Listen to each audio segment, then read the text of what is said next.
Glória a Deus. Eu peço para os amados irmãos e irmãs abrirem vossas Bíblias no livro de Isaías, livro do profeta Isaías.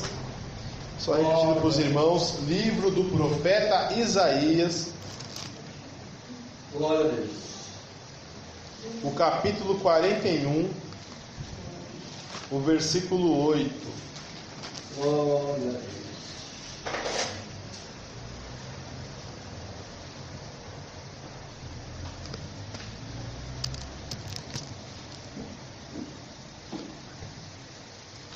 É que é assim mesmo? Glória a Deus, aleluia.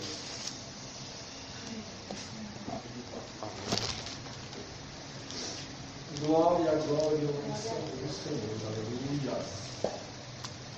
Glória a Deus. Glória a Deus.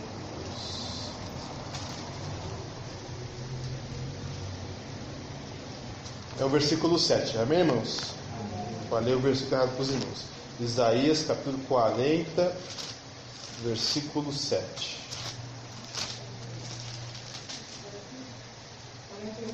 40. Livro do profeta de Isaías, capítulo 40, versículo 7. Glória a Deus. E o 8. Seca-se a erva e caem as flores, soprando nelas o hálito do Senhor. Na verdade, o povo é erva. Seca-se a erva, caem as flores, mas a palavra do nosso Deus subsiste eternamente. Amém? Glória a Deus, amém. Você pode sentar em nome de Jesus. Irmãos, hoje nós iremos aprender sobre a preservação da palavra de Deus. Hoje vamos aprender se Deus preservou ou não a sua palavra. Eu quero dizer para os irmãos que se os amados irmãos inventarem de fazer teologia, com muita boa vontade você vai encontrar um seminário que vai te ensinar algo chamado como conceitos inspirados. Porque há vários tipos de interpretação do que a Bíblia é nos dias de hoje. Para alguns, ela contém a palavra de Deus. Para outros, ela, no original, era a palavra de Deus. Para outros, uma minoria, ela é ainda hoje a palavra de Deus. Para outros, ela é um livro de grande importância doutrinária, mas não a palavra de Deus. O conceito inspirado, que você vai aprender nas escolas teológicas, eles têm a ver com o seguinte. Por exemplo, sempre que a palavra do Senhor disser não matarás, isso é palavra de Deus, e Deus preservou a sua doutrina, a sua vontade, a sua ética e a sua moral. Tudo aquilo que ele queria passar para o amado irmão e para a amada irmã, para que você seguisse e tivesse vida eterna, foi preservado. Os irmãos concordam com esse conceito? Amém? Esse conceito é ruim. Ele não é bom. Sabe por quê? Porque está falando que apenas aquilo que moralmente interessa para a sua vida é verdade. Mas, por exemplo, a abertura do Mar Vermelho pode ser uma mentira. A criação no mundo em 6 dias literais pode ser uma mentira. Um dilúvio universal pode ser uma mentira. Um milagre de Jesus pode ser uma mentira. Porque não são conceitos. Não há moral, não há ética em falar que houve tais eventos e tais milagres. Então, na minha opinião, o que você vai aprender nas boas escolas teológicas, eu estou falando as boas, é errado. Porque eu creio que cada palavra, cada vírgula, cada tio que está nas Sagradas Escrituras é palavra de Deus. E isso, você vê que a importância que a Bíblia tem que seguir, até mesmo a concordância gramatical para algumas doutrinas. Antes de começar o estudo propriamente dito, peço para os irmãos abrirem as vossas Bíblias no livro de Gálatas.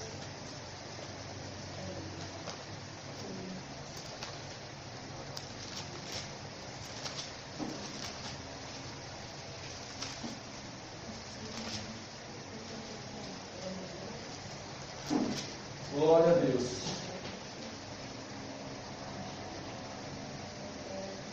Aleluia.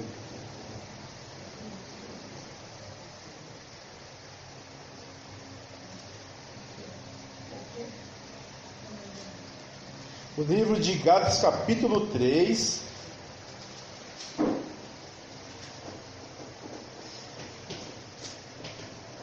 Versículo 16.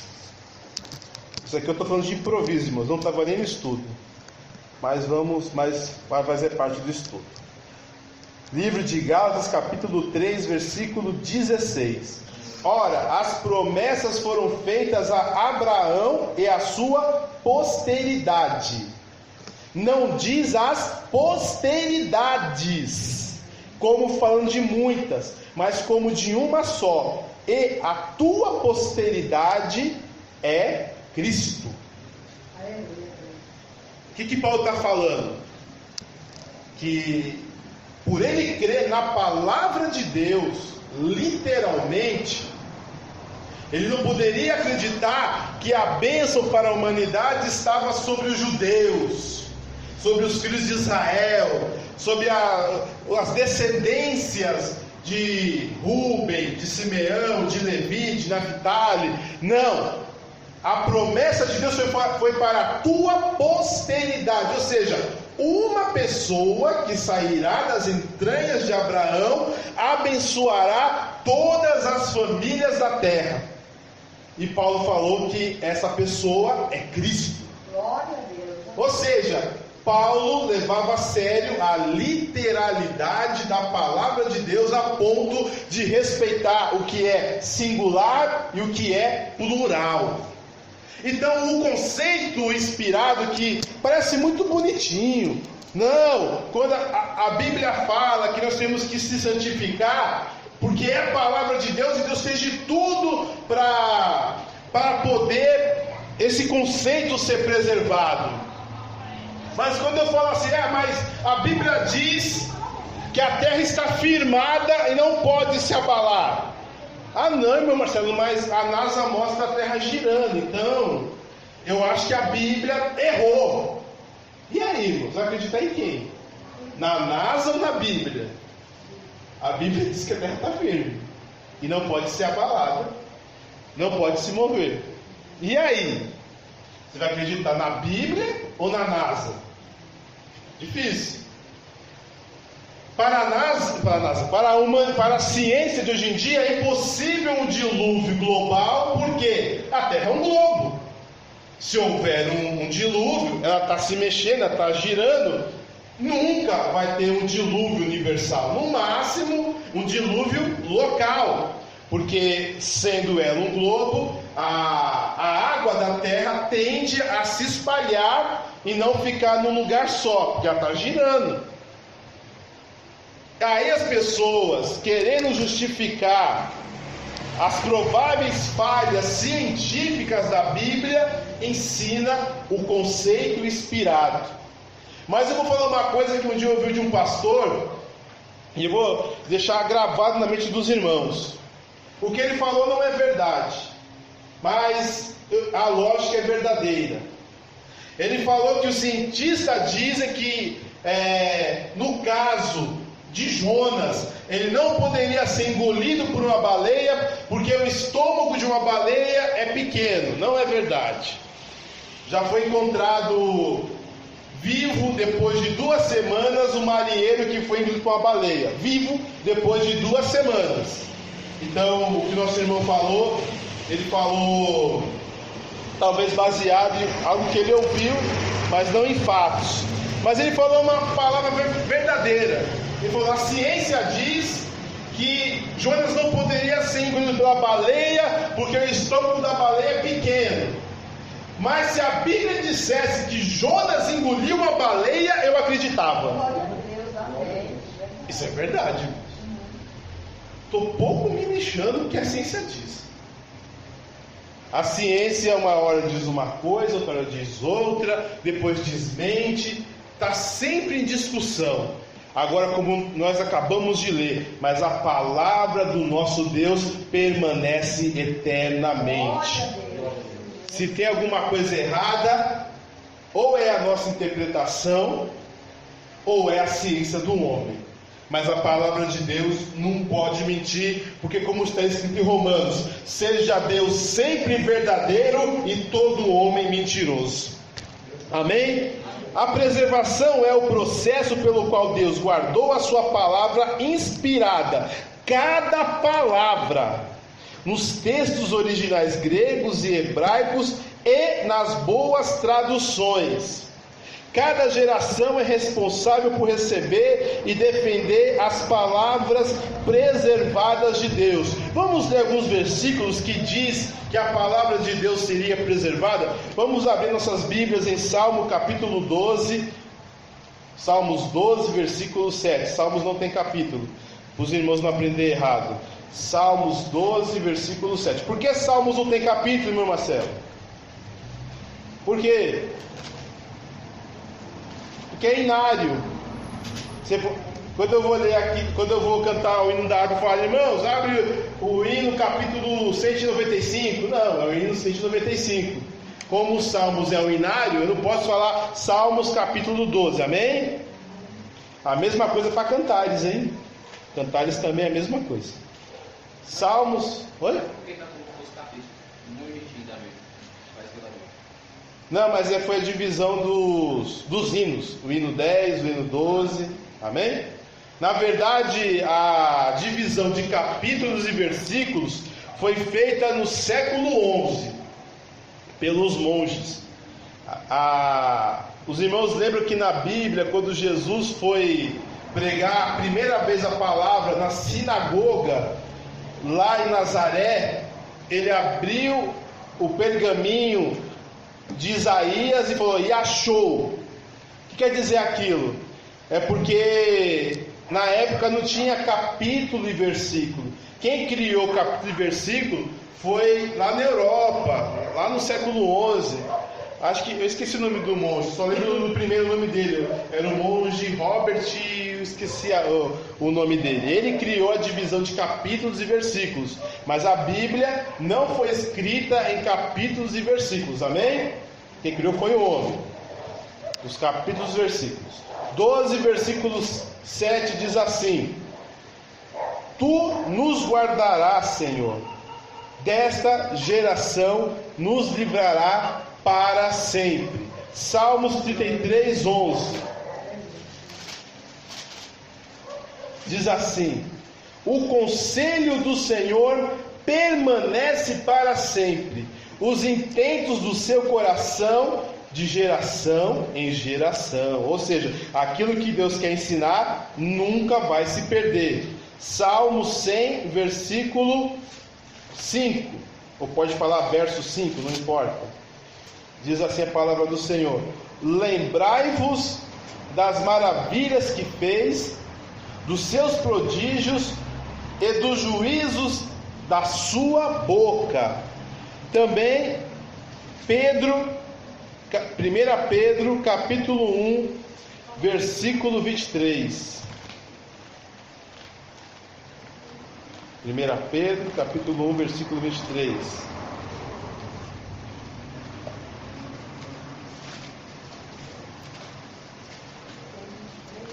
1 Pedro capítulo 1, versículo 23. Diz assim a palavra de Deus: sendo de novo gerados, não de semente corruptível, mas pela incorruptível, pela palavra de Deus viva, que permanece para sempre. Amém?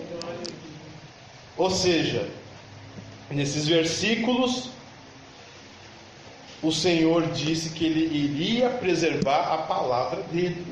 E sem esquecer o que Jesus disse: passarás a terra e o céu, mas as minhas palavras não vão passar. Ou seja, vai deixar de existir o céu e a terra, mas as palavras de Jesus jamais deixarão de existir. Deus prometeu então que preservaria a sua palavra, não somente em termos gerais, mas até mesmo as palavras, nos mínimos detalhes. Tudo na palavra do Senhor foi preservado.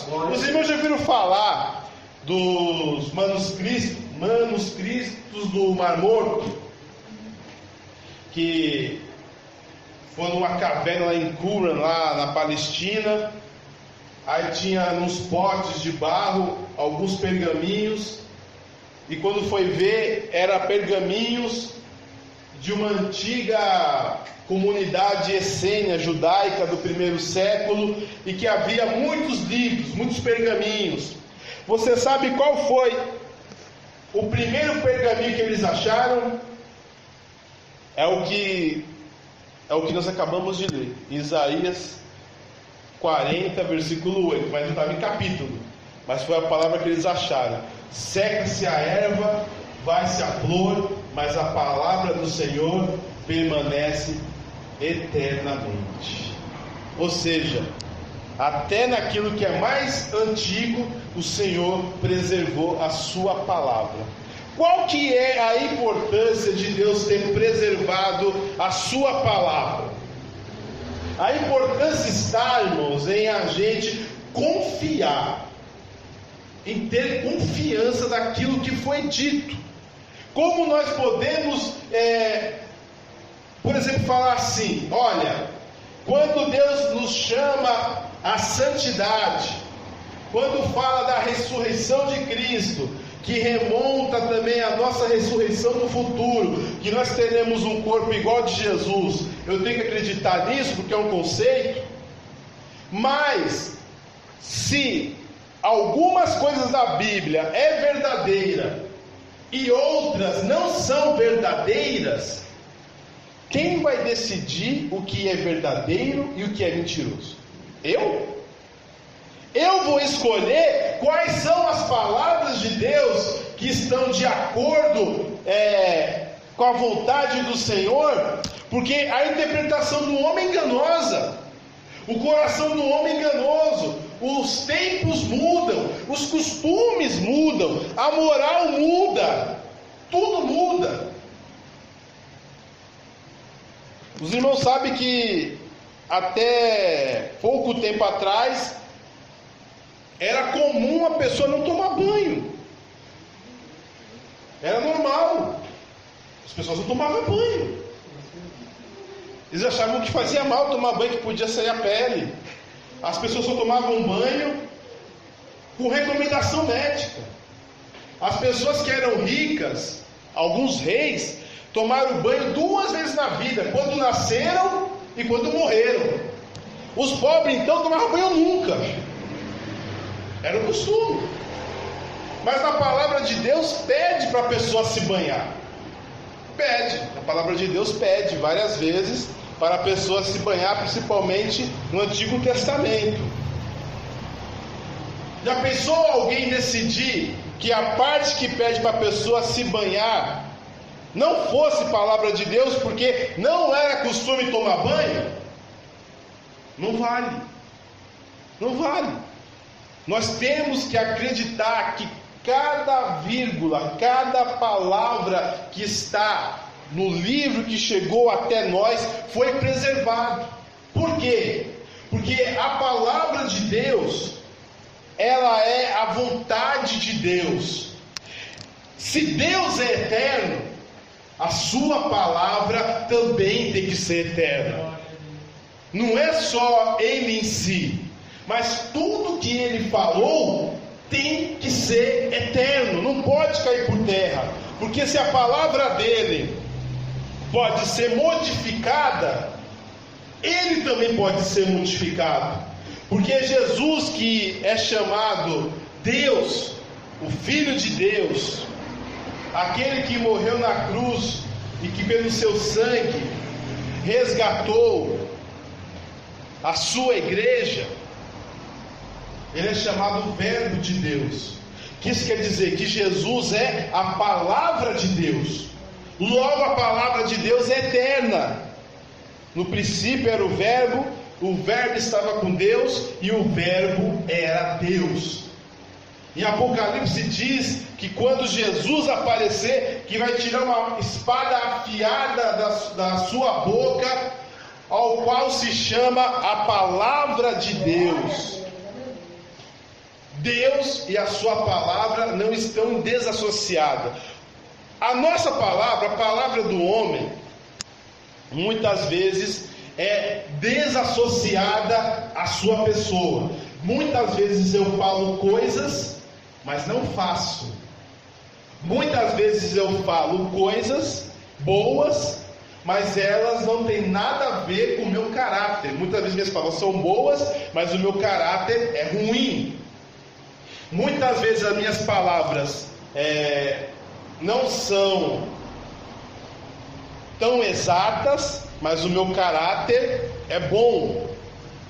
Agora, no caso de Deus, tudo que é nele é santo, inclusive a sua palavra.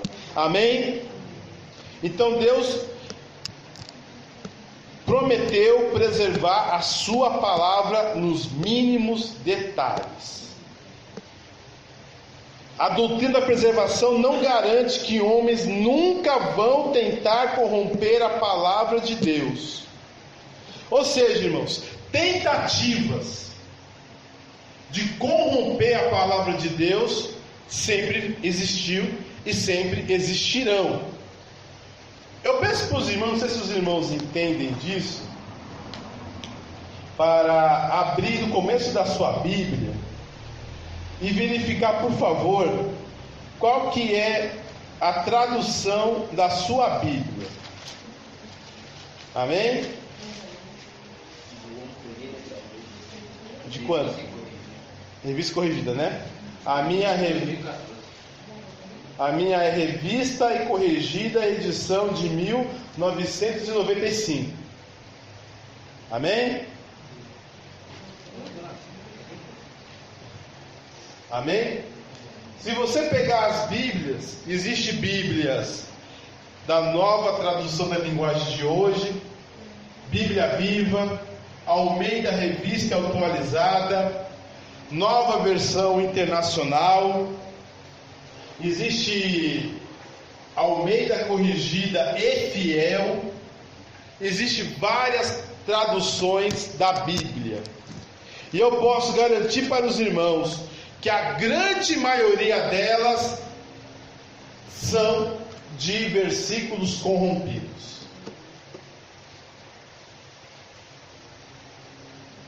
Eu vou dizer uma coisa para os irmãos.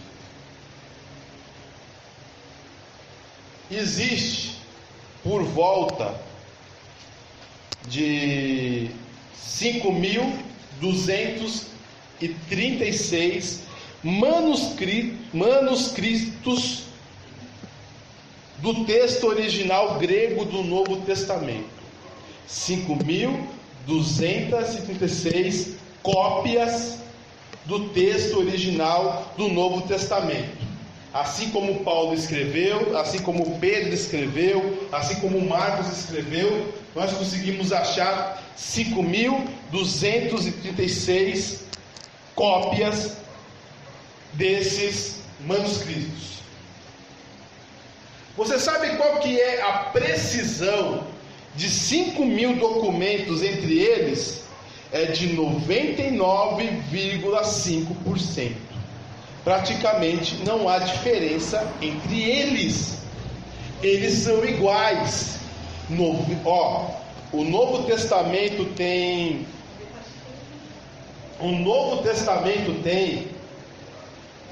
Eu esqueci, ele tem 27 livros. E se eu não me engano, tem 219 capítulos. A diferença entre eles é no máximo de um parágrafo. Um parágrafo, assim, não que um parágrafo está diferente do outro, mas no máximo um tem parágrafo e o outro é ponto sem parágrafo. No máximo. Porém, existe 2 manuscritos, duas cópias gregas, que as Bíblias, Nova Tradução da Linguagem de Hoje, Almeida Revista e Atualizada, Nova Versão Internacional, Bíblia Vida, Bíblia da Linguagem de Hoje, e um pouquinho dessa aqui também, Revista e Corrigida, um pouco, nem tanto, eles usam esses 2 manuscritos, essas 2 cópias. E essas cópias têm um problema. Uma, falta o livro de Apocalipse. A outra tem a carta, o Evangelho segundo Barnabé. E as duas não têm Marcos capítulo 8 a partir do versículo 9. As duas não têm João capítulo 8 do versículo 1 ao versículo 11. E essas são as Bíblias mais vendidas, mais baratas e que as pessoas leem.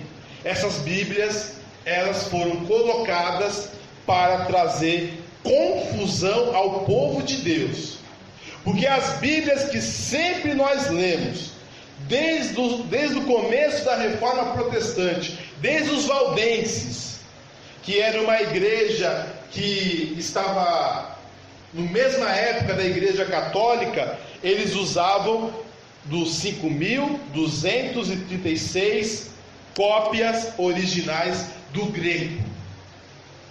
E eram as cópias que eram idênticas umas às outras. Ou seja, você pode ter hoje uma Bíblia preservada. Você pode ler a palavra do Senhor tranquilamente. Se você ler a Bíblia Almeida, Corrigida e Fiel. É fiel porque ela é fiel aos textos originais da palavra de Deus. As demais Bíblias, elas não seguem o texto original da palavra de Deus, mas seguem esses 2 ramos dessas 2 cópias, que são cópias corrompidas, escritas no Egito, de pessoas que não acreditavam na divindade de Jesus. E eles escreveram essas Bíblias. Por isso falta todo o livro de Apocalipse. E eles diminuem muito a divindade de Jesus. Mas ainda temos a palavra de Deus para os dias de hoje. Ainda que Satanás se levante, ainda que os homens tentam corromper a palavra de Deus, Deus ainda preservou a sua palavra. E você não precisa aprender hebraico, não precisa aprender grego koiné, não precisa aprender aramaico, pois houve homens, pessoas dedicadas que acharam essas cópias originais, aprenderam essas línguas e através de muita revisão traduziram para nós a palavra de Deus. Vamos ver como que era feita a tradução do Antigo Testamento. Era assim: a partir do século 6 foram os maçoretas que zelosamente guardaram o texto hebraico e transmitiram de geração em geração, nos anos 500 a 1000 depois de Cristo. Os maçoretas eram famílias de estudiosos hebreus, com centros em Tiberíades, Palestina e Babilônia. O texto tradicional hebraico maçorético tem seu nome originado nesses estudiosos. Os maçoretas tiveram muito cuidado ao transcrever o Antigo Testamento, a seguir algumas regras rígidas para traduzir o Antigo Testamento. Amém? Presta atenção como esses homens tinham cuidado para traduzir uma cópia original do Antigo Testamento. Primeiro, nenhuma palavra ou letra podem ser escritas pela memória. O escriba deve ter uma cópia autêntica diante dele, deve ler, pronunciar alto cada palavra antes de escrevê-la. Primeira regra. Então ele não podia escrever de cabeça. Segunda regra: regras restritas foram dadas sobre as formas das letras, espaço entre as letras, palavras e seções, o uso da caneta, a cor do pergaminho. Ou seja, tinha que ter o espaço, o mesmo tamanho e a mesma caneta e a mesma cor do pergaminho. Eles não poderiam fazer a cópia, por mais que fosse a mesma palavra. Eles tinham que pegar conforme eles pegaram da cópia original. A mesmo espaçamento, a mesma cor de caneta, a mesma cor do pergaminho, o mesmo tamanho da letra. Não podia ser nem diferente o tamanho da letra. Terceiro, a revisão de um pergaminho deve ser feita dentro de 30 dias após o término do trabalho. De uma outra forma, ele seria inútil.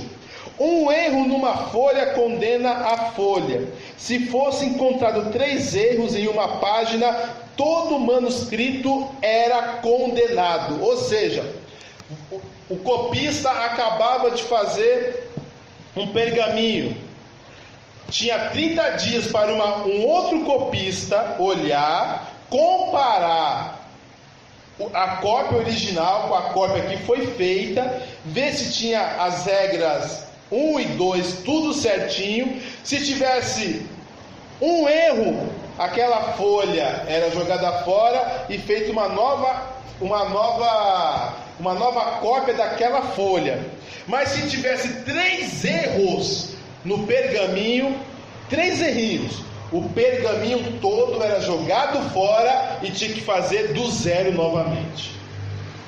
Quarta regra: cada palavra e cada letra era contada. Se uma letra fosse omitida, uma letra esta fosse inserida, ou se uma letra tocasse a outra, o manuscrito era condenado, imediatamente destruído. Ou seja, tinha que ser idêntico.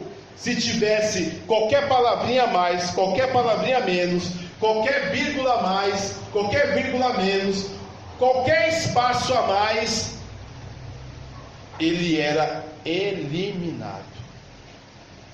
Foi assim que chegou até nós o Antigo Testamento. Foi feito com muito zelo. O Novo Testamento não teve o mesmo zelo, mas ele teve uma vantagem. Ele foi feito, as cópias dele, tem cópias de 150 anos depois do original. Aí vamos pôr uma regra. Alguém conhece a Odisseia de Homero? Ilíada? Não? Eneida de Virgílio? Vocês conhecem? Não? É o seguinte: a regra de original funciona assim. Se uma cópia, entre o original e a cópia, tiver 1000 anos, é considerado que aquela cópia é uma cópia fiel. 1000 anos, amém? Entre uma cópia, entre o Virgílio ter escrito a Eneida e a primeira cópia tiver 1000 anos, que o original se perdeu, mas achou uma cópia depois de 1000 anos, aquela cópia, para os eruditos na língua e na literatura, é uma cópia como se fosse original. Por quê? Pelas regras dos copistas, eles sabiam que ninguém poderia fazer uma cópia de qualquer jeito. A cópia era feita de forma fidedigna. Podia ter um problema de espaçamento, tamanho de letra, mas a cópia era fidedigna. Não era tão radical como os maçoretas, mas era fidedigna por 1000 anos. Entre o original, por exemplo, do livro de Mateus e o primeiro cópia achada do livro de Mateus, foi apenas 150 anos. Ou seja, a Bíblia tem tudo não, a Bíblia é fiel no seu contexto. Não falhou. E outra coisa, geralmente as cópias de 1000 anos, 900 anos, é uma ou duas cópias, no máximo, dos clássicos que todo mundo que quer ser erudito tem que ler. Se você quiser ser erudito, você tem que ler você tem que ler a Odisseia, você tem que ler Virgílio, você tem que ler alguns clássicos da língua latina e da língua grega. Tem que ler. Só que esses clássicos são baseados no máximo em uma ou duas cópias. Agora, a palavra de Deus que você está lendo aí hoje contém 5.236 cópias do intervalo de 150 a 400 anos. Tem como o homem duvidar da fidelidade da palavra de Deus? Não. O homem duvida porque quer. O homem duvida porque o homem é rebelde. Porque o homem quer desobedecer a palavra do Senhor. Toda discussão para duvidar da Bíblia veio dos revolucionários. O que isso quer dizer? Da onde você acha? Se nós podemos garantir que nós temos a palavra de Deus original e que pelas regras dos próprios eruditos a Bíblia está seguindo a regra certinho, ou seja, as suas cópias têm menos de 1000 anos, tem muitas cópias do livro original. As cópias que são encontradas, elas são idênticas, elas não são praticamente idênticas, elas são idênticas. Por que então as pessoas duvidam da palavra de Deus? Porque as pessoas tentaram colocar em dúvida a palavra de Deus. Você não vê que as pessoas falam muito hoje em dia: a Bíblia é palavra de homem. A Bíblia é palavra de homem. Foi os homens que inventaram a Bíblia. As pessoas falam isso. Quando você vai pregar a palavra das pessoas, você fala: não, eu não creio na Bíblia porque a Bíblia é palavra de homem. Espera aí. Como um livro que começou a ser escrito a 1415 a.C. e terminou 90 depois de Cristo e conseguiu passar por todas as épocas, por todo tipo de reinado, nação, por todo tipo de revolução que houve na humanidade, e ela se manteve fiel. Uma pessoa pode dizer que isso é palavra de homem. Não dá para falar que a Bíblia é palavra de homem, porque ela se mostrou fiel várias vezes. Vocês sabiam que até 150 anos atrás ninguém sabia que havia um império ninivita, dos ninives? Aquele povo que Jonas foi enviado para pregar, que se em 40 dias não se arrependesse, seria destruída. Há 150 anos atrás, Nínive, para os eruditos, arqueólogos, historiadores, era lenda bíblica. Mas alguém inventou de começar a escavar lá na região do Iraque e achou os muros de Nínive. E achou até uma inscrição, um portal do profeta Jonas. A Bíblia provou que estava certo. O rei Belsazar, que está na Bíblia, lá em Daniel capítulo 5, até 150 anos atrás, era considerado como se fosse também lenda da Bíblia. Não, Belsazar nunca existiu. Isso foi coisa que está na Bíblia, mas não existiu. Mas novamente, o pessoal que gosta de ficar furando, gosta de fazer buraco lá no Oriente Médio, achou algumas tábuas, algumas inscrições escritas em tábuas de argila, e lá estava que Nabonido tinha entregue o seu reinado para Belsazar. Os homens estavam errados e a palavra de Deus estava certa. E por que há essa dúvida que a palavra de Deus foi preservada? E se ela é verdadeira? Primeiro, no século 17, no século 17 começou a haver rumores para que acabasse com as monarquias. Negócio de rei, rainha. Eles queriam acabar com isso. Eles queriam que todos os homens não fossem mais regidos por uma família dinástica, mas que os homens fossem regidos de uma outra forma, sem haver mais distinção entre os reis e os súditos. O ideal republicano, certo? Mas vamos ler o que diz a palavra de Deus. 1 Pedro, capítulo 2, versículo 17. 1 Pedro, capítulo 2, versículo 17, diz assim. 1 Pedro,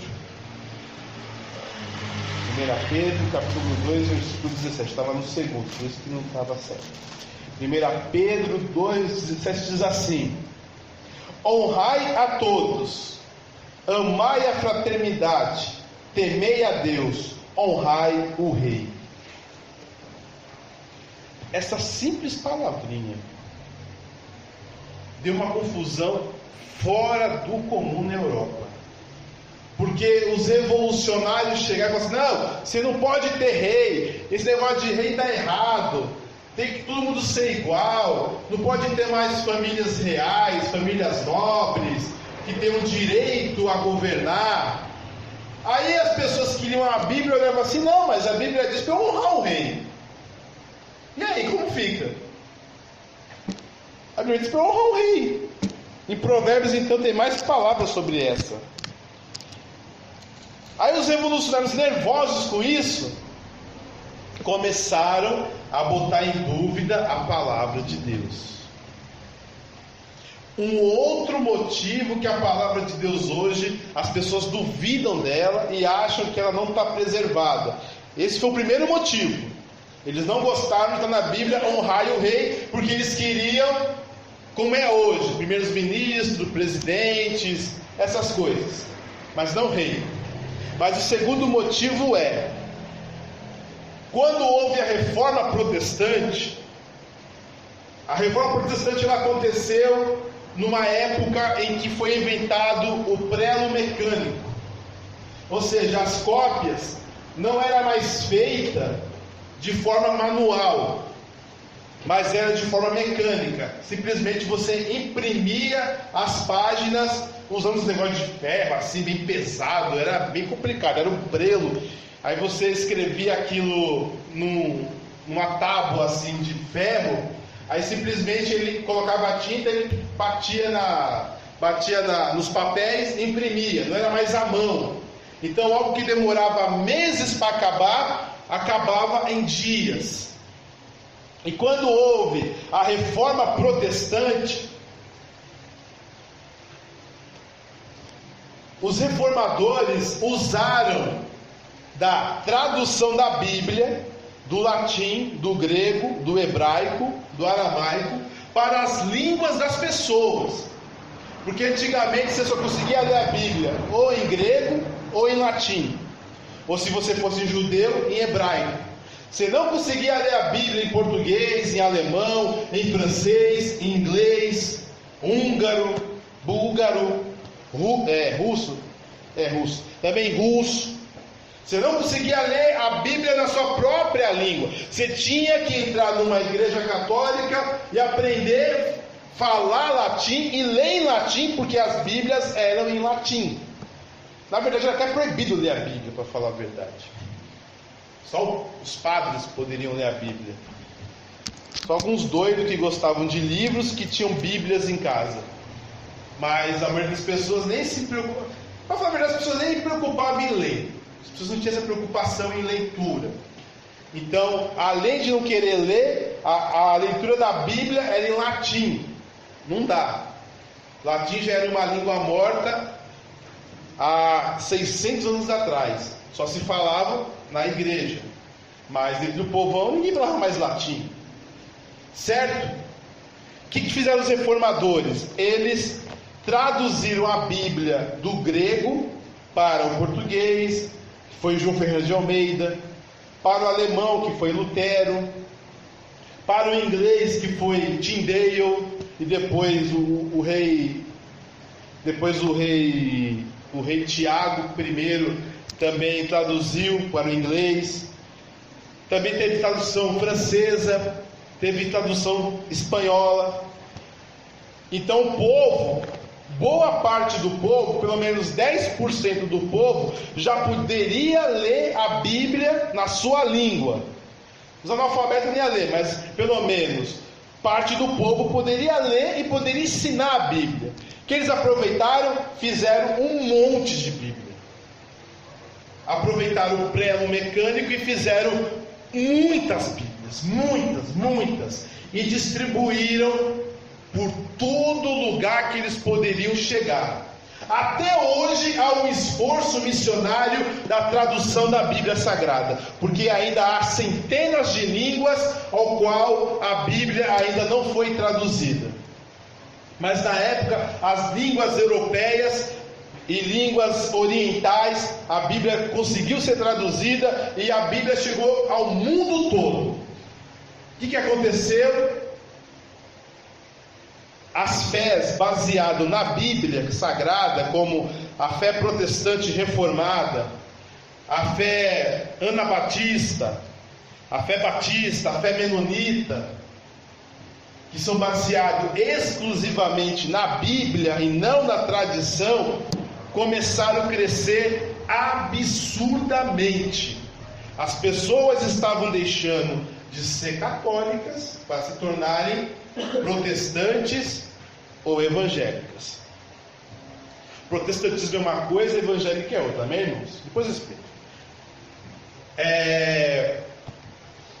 Isso fez a Igreja Católica entrar em pavorosa, não sabia o que fazer, porque eles também usavam a Bíblia. A primeira coisa que eles fizeram foi inventar 7 livros a mais. Eles não tinham esses 7 livros a mais antes da Reforma Protestante. Quando teve Reforma Protestante, meteram 7 livros lá. 1º e 2º Macabeus, Judite, Tobias, Sabedoria, Eclesiástico e o outro eu esqueci. Colocaram 7 livros lá na Bíblia deles, no Antigo Testamento. Mas eles não tinham. Usaram depois da Reforma Protestante, porque esses livros, uns davam ênfase à oração pelos mortos, uso de velas, que a esmola salva. Então, por isso esses livros foram colocados na Bíblia Católica. Mas antes da Reforma, antes de Lutero, Calvino, Zwinglio, Menon Simons, não havia esses 7 livros. Depois eles colocaram. Mas ainda assim não resolveu muito. Não resolveu. Porque a Bíblia ganhou muita credibilidade e o ensino católico perdeu credibilidade. Porque as pessoas faziam uma coisa e a Bíblia dizia outra. Aí alguma coisa está errada. Aí deixavam de ser católicos e se tornavam protestantes ou evangélicos. O que fizeram os jesuítas? Os jesuítas, primeiramente, ressuscitaram, acharam do nada esses 2 manuscritos gregos que são católicos. Um foi achado no mosteiro de Sinai, no Egito, que era um mosteiro católico de Santa Catarina, e o outro estava guardado na biblioteca do Vaticano, mas estava guardado a 7 chaves, porque eles eram errados. Os 2 não se concordavam entre eles. Primeira coisa que a Igreja Católica fez foi colocar em público esses 2 manuscritos corrompidos e errados. Segundo, inventaram, pelo menos para a época era invenção, talvez hoje é verdade, mas para a época era invenção, que a Terra girava em volta do Sol e não o contrário. Porque pela Bíblia, quem gira em volta da Terra é o Sol, não é a Terra. A Terra não gira em volta do Sol. Na Bíblia, quem gira é a Lua e o Sol. A Terra é imóvel. Do ponto de vista bíblico, a Terra é imóvel. A Igreja Católica vai e, com o seu padre Nicolau Copérnico, disse que o Sol é o centro do universo e não a Terra. Por 400 anos isso não foi provado. Quem provou foi a NASA. A NASA subiu o foguetinho, chegou na Lua. Ah, tá vendo? O Sol gira. Você foi para a Lua, por acaso? Eu não fui. Você conhece alguém que foi para a Lua? Eu também não. Então eu não acredito. Teste científico que só uma pessoa faz não vale. Tem que ser feito por outras pessoas. Só os Estados Unidos conseguiu ir para a Lua, então não vale. Tem que chegar a China, tem que chegar a Rússia, tem que chegar os europeus. Só eles não valem. Pode ter até chegado, mas ainda não foi provado porque só foi eles. Tem que ir os outros. Enquanto os outros não forem, não é provado. Amém? Mas ao colocar que o Sol é o centro do universo, colocou em dúvida a palavra de Deus, que a palavra de Deus diz ao contrário. Por isso que hoje há muitas pessoas, e a maioria delas são católicas, não crê que a Bíblia é a palavra de Deus.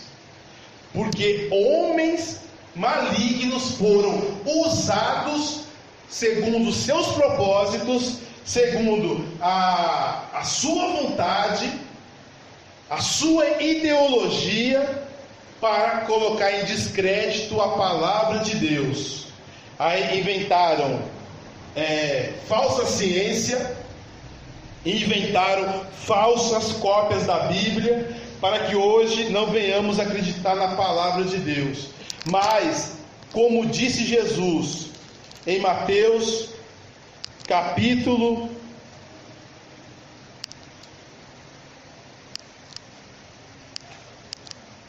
'não vou lembrar', mas como disse Mateus: passará os céus e a terra, mas as minhas palavras não passarão. A palavra de Deus ainda está na sua mão. Você pode ter total confiança na palavra ao qual você está lendo. Não tenha medo. Creia, obedeça a palavra do Senhor e não fique assim com dúvida. Mas será que realmente é assim que estava na palavra de Deus? Será que foi isso que Deus quis ensinar? Tenha certeza. Se Deus ainda existe, a sua palavra também ainda existe.